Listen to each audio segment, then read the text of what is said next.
Assalamualaikum warahmatullahi wabarakatuh. Bismillahirrahmanirrahim. Alhamdulillahi rabbil alamin. Wabihi nasta'inu ala umuri dunya waddin. Wassalatu wassalamu ala ashrafil mursalin Sayyidina wa maulana Muhammadin wa ala alihi wa sahbihi ajma'in. Allahumma la ilma lana illa ma 'allamtana innaka antal alimul hakim. Rabbana 'alaika tawakkalna wa ilaika anabna wa ilaikal masir. Rabbi zidna ilma warzuqna fahma, amma ba'du. Faqala Allah subhanahu wa ta'ala, a'udzu billahi minasy syaithanir rajim.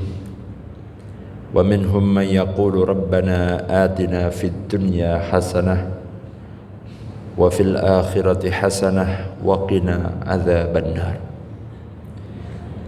Jamaah salat zuhur yang dirahmati Allah Ta'ala, doa yang paling utama yang diberikan, yang diijazahkan Allah kepada para rasul, para nabi.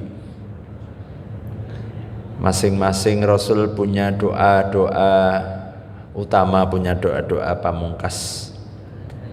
Nabi Adam alaihissalam ketika beliau bersalah karena melanggar larangan Allah, yaitu mendekati pohon yang tidak boleh didekati, wala taqraba hadhihi syajarah fatakuna minadz zalimin. Nah, ternyata Nabi Adam tergoda. Ya.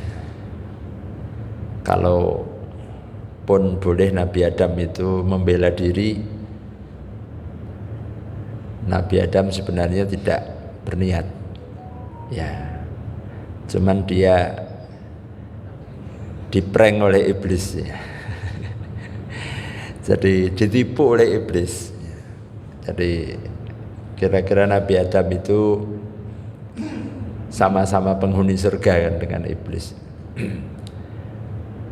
Nah, masa iblis penghuni surga kok mau nipu gitu ya? Dia, Nabi Adam itu husnudzon kepada iblis, ya. Dulu iblis belum jahat, ya. Ya. Nah, ketika iblis mengatakan, "Hai Adam, kalau kamu mau tetap tinggal di surga ini, tidak bisa keluar dari surga ini, ya maka itu ada pohon, pohon kekekalan, syajaratul khuldi." Jadi kata buah khuldi itu, ya itu katanya iblis, diceritakan Quran kan begitu, ya. Nah, karena Nabi Adam ya husnudzon, ya kayak bener gitu, ya. Lupa terhadap pesan bahwa jangan deket-deket di pohon itu, ya. Nah, dengan kesalahan itu Nabi Adam kemudian bertaubat kepada Allah Subhanahu wa Ta'ala, dan Allah memberikan jalan keluarnya. Jadi Nabi Adam itu walaupun keliru itu tahu cara baliknya. Nah, yang banyak orang itu keliru ra iso balik. Nah, ini enggak iso tobat, ya. Nabi Adam tahu kembalinya caranya, yaitu bertobat kepada Allah, dan Allah mengajarkan, ya. Wa 'allama fatalaqqa Nabi Adam diajarkan oleh Allah kalimatin, doa, ya, kalimat ucapan zikir. Fataba alaihi, dan Allah pun menerima taubatnya Nabi Adam, yaitu Rabbana zalamna anfusana wa illam taghfir lana wa tarhamna lanakunanna minal khasirin. Nah, dengan doa itu Nabi Adam diterima taubatnya. Allah memaafkan Nabi Adam. Ya. Nah, jadi jangan dikira kalau Nabi Adam itu pernah salah itu terus Nabi Adam salah gitu, ya. Nabi Adam itu dosa, ya. Tidak begitu. Nabi Adam pernah salah dan salahnya dimaafkan oleh Allah. Nah, itu bedanya dengan kita. Kalau kita duwe salah ning urung mesti salahnya dimaafkan oleh Allah ya. Nah, fataba alaihi.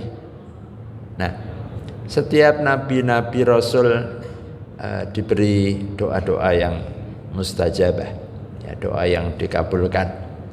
Nabi Yunus juga demikian, ketika di dalam perut ikan itu ya, yang gelap gulita itu ya, dikatakan gelap dalam gelap ya, karena gelapnya itu 3 kali ya.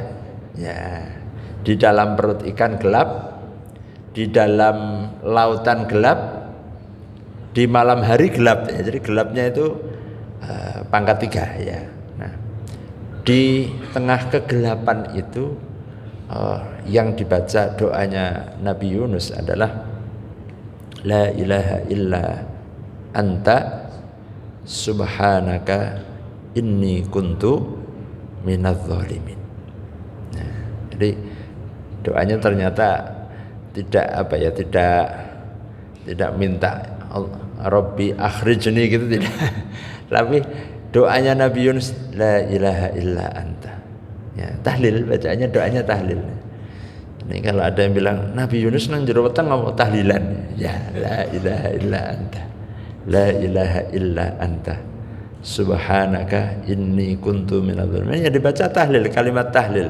La ilaha illa anta. Tidak ada Tuhan kecuali Engkau. Yang bisa menyelamatkan hanya Allah. Ya. Subhanaka, maha suci Engkau. Inni kuntu minadz zalimin. Ya, sungguhnya aku berbuat kesalahan, berbuat zalim. Nah, ini sama rahimakumullah, bahwa setiap nabi rasul diberi oleh Allah doa-doa mustajabah. Nah, terus apa doa yang diberikan oleh Allah kepada nabi kita, kepada junjungan kita Rasulullah Muhammad sallallahu alaihi wasallam? Nah, doanya tentu lebih hebat lagi ya. Doanya Nabi Nuh, doanya Nabi Ibrahim, doanya Nabi Sulaiman ya. Nah, Nabi Sulaiman juga dikasih doa ya, yang doanya ini bahkan kata Nabi saja nggak berani baca doanya Nabi Sulaiman ya, karena memang doanya Nabi Sulaiman itu khusus gitu ya. Si antara doa yang pernah dimintakan Nabi Sulaiman itu, ya Allah berikanlah aku kekuasaan ya, yang kekuasaan itu tidak pantas untuk orang lain selain aku sesudahku. Jadi Nabi Muhammad ya rasida njaluk doane itu nggak berani lagi karena wis dinggo Nabi Sulaiman ya. Jadi diberikan kekuasaan yang tidak akan ada yang membandingi lagi sesudahnya. Yang paling pol gitu ya. Nah, sehingga diantaranya kekuasaan terhadap seluruh makhluk-makhluknya Allah, termasuk jin juga itu ya. Nah, maka Nabi suatu saat ketika akan mengikat ifrit atau jin yang mengganggu itu, Nabi teringat katanya, kalau tidak karena doanya saudaraku Sulaiman yang pernah meminta kepada Allah kekuasaan itu, niscaya akan aku ikat jin itu di tiang masjid dan dia akan dilihat banyak orang. Nah, tapi karena ingat Nabi Sulaiman itu wilayahnya Nabi Sulaiman. Nabi itu nggak mau cawe-cawe. Nah, jadi Nabi itu nggak boleh cawe-cawe. Ya, gitu ya. Ya, apa yang sudah pernah di doa yang dimintakan Nabi Sulaiman. Nah, tentu sebagai Rasul yang paling kekasih Allah, yang afdalul anbiya sayyidul mursalin, tentu doanya pastinya tidak akan kalah. Nah, maka di dalam Al-Quran di antara doa yang itu untuk Nabi Muhammad dan umatnya adalah Rabbana atina fid dunya hasanah wa fil akhirati hasanah wa qina adzabannar. Sampai orang tawaf itu Nabi menganjurkan, Nabi ketika tawaf antara rukun Yamani sampai ke Hajar Aswad, itu doanya yang dibaca Nabi hanya itu, doa itu.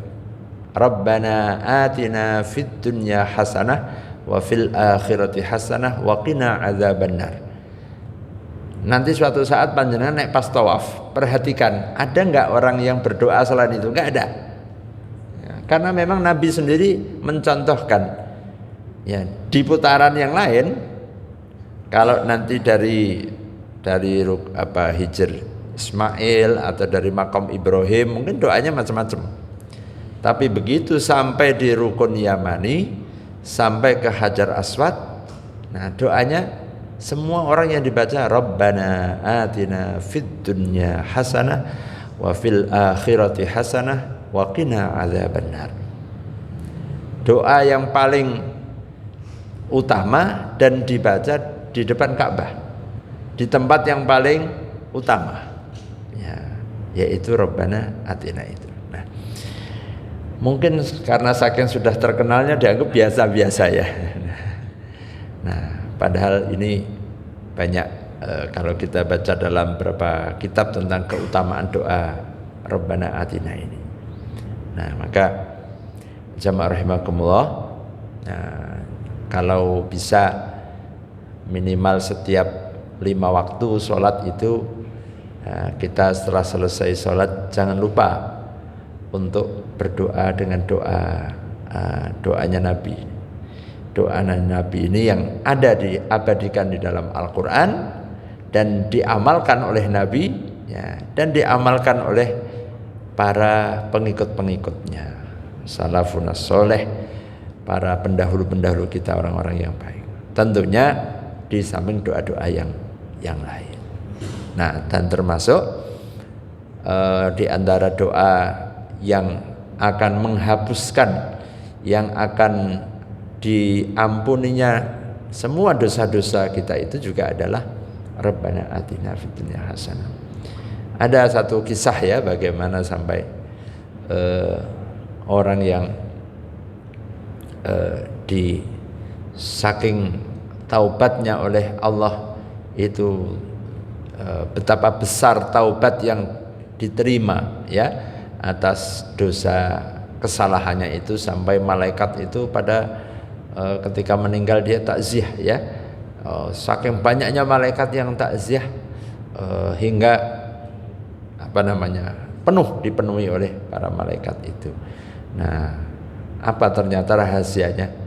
Dia doanya yang dibaca ketika dia pernah berbuat salah itu, dia memperbanyak doa Rabbana atina fid dunya hasanah wa fil akhirati hasanah wa qina adzabannar. Karena doa itu yang banyak dibaca, yang banyak dia amalkan, sehingga Allah membukakan taubat yang begitu besar kepadanya. Saking banyaknya sampai malaikat-malaikat yang ada di langit di saat dia meninggal itu, betapa mereka pada datang untuk bertakziah. Nah, ini beberapa ya kisah ya tentang keutamaan doa ini.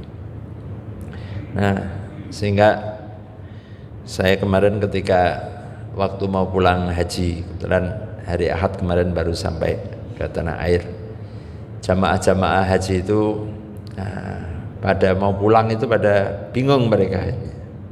Pertanyaannya, mangke kula nek diken donga dongane napa Ustaz? Pengalaman seumur-umur suruh berdoa, biasanya kan paling mengamini gitu ya. Nah, tapi kalau orang pulang haji biasanya diminta doa. Nah itu saya bilang, jenengan wis hafal Rabbana atina nggih, pun niku mawon cukup. Ya, kalau mau ditambahkan ya doanya, doa haji mabrur, doa kepada semua orang untuk bisa pergi ke Mekah Madinah kan gitu. Nah, yang penting kok jangan sampai lupa Rabbana atinanya ya. Nah, itu pun sudah lebih dari cukup gitu ya. Nah, sehingga ini doa menjadi doa yang disering dengan disebut jagat ini. Nah, jamaah salat zuhur rahimakumullah. Dan yang menarik bahwa kita itu tidak tahu ya, di antara doa yang setiap hari kita baca, yang setiap saat kita baca itu kapan kanggone itu nggak ngerti. Ya, jangan dikira bahwa jenengan doa sekarang kanggone saiki. Dipakainya itu bulan ini, dipakainya itu saat ini, tidak. boleh jadi panjenengan ini setiap hari berdoa ini nganggone sesuk bar pensiun. Manfaatnya doanya itu. Ternyata ya Allah, itu doa yang selama sekian puluh tahun itu yang saya baca, hasilnya, buahnya, manfaatnya itu sekarang ini yang saya pakai. Nah, maka jangan menyepelekan. Ngopo ndonga barang gitu ya. Kita tidak tahu kapan kita butuh doa kita itu. Maka dalam satu hadis qudsi, kalau engkau mengingat Allah dalam kondisi lapang, dalam kondisi engkau gembira, senang, maka Allah akan mengingatmu di saat kamu dalam keadaan susah. Nah, itu. Jadi makanya mumpung kita ini dalam kondisi lapang, dalam kondisi diberi kemudahan, perbanyak doa. Karena kita nggak tahu kapan makainya. Ya, maka boleh dibilang doa itu saving sebenarnya. Doa itu kayak tabungan gitu ya.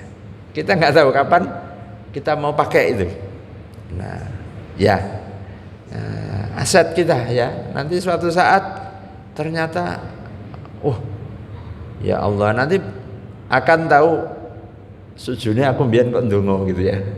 Nah, nek aku ora ndonga ngono kaya apa gitu. Nah itu. Bapak Ibrahim rahimakumullah. Jadi di saat-saat kita mungkin suatu saat nanti kita itu dalam kondisi-kondisi yang kepepet, dalam kondisi-kondisi susah, kita bisa gunakan ini. Ya Allah, ya, aku sudah lama berdoa ya Allah kepadamu ya. Aku mohon minta ya, doa-doaku yang dulu sudah pernah aku kan itu. Kan Allah itu kalau kita berdoa kan tidak ada yang sia-sia ya. Enggak ada yang terus doanya itu zong gitu ya. Enggak ada doa kok zong. Pilihannya hanya 3. Dikabulkan, langsung dikabulkan oleh Allah. Yang kedua, ditunda. Ya, ditunda itu artinya ya ini kita nggak tahu kapan ini.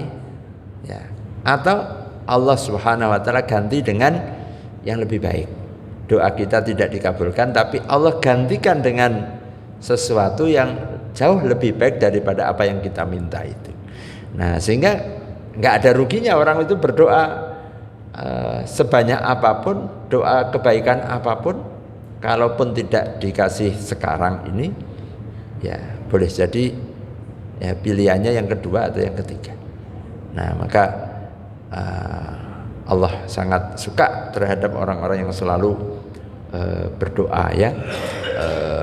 Innal ladzina yastakbiruna an ibadati, sesungguhnya orang-orang yang menyombongkan diri, merasa tidak perlu, tidak butuh terhadap pertolongan pemberianku, nah maka kelak mereka akan dikumpulkan di neraka jahanam. Naudzubillah min dzalik. Jadi orang yang merasa sombong, nggak butuh pertolongan Allah, sesungguhnya masuk kategori al-mustakbirun, orang-orang yang menyombongkan diri. Semoga kita selalu hari-hari kita, waktu-waktu kita tidak terlepas dari doa-doa kita, permohonan kita kepada Allah Subhanahu wa taala, dan di antara doa terbaik adalah Rabbana atina fid dunya hasanah wa fil akhirati hasanah wa qina adzabannar. Subhanakallahumma wa bihamdika asyhadu an la ilaha illa anta astaghfiruka wa atubu ilaik. Assalamualaikum warahmatullahi wabarakatuh.